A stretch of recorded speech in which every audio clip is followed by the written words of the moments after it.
بسم اللہ الرحمن الرحیم۔ السلام علیکم۔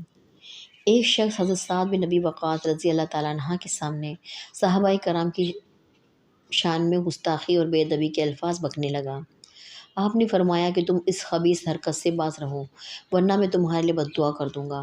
اس گستاخ اور بے باک نے کہہ دیا کہ مجھے آپ کی بد دعا کی کوئی پرواہ نہیں، آپ کی بد دعا سے میرا کچھ بھی نہیں بگڑ سکتا۔ یہ سن کر آپ کو جلال آ گیا اور آپ نے اس وقت یہ دعا مانگی کہ یا اللہ، اگر اس شخص نے تیرے پیارے نبی کے پیارے صحابیوں کی توہین کی ہے تو آج ہی اس کو اپنے قہر و غضب کی نشانی دکھا دے تاکہ دوسروں کو اس سے عبرت حاصل ہو۔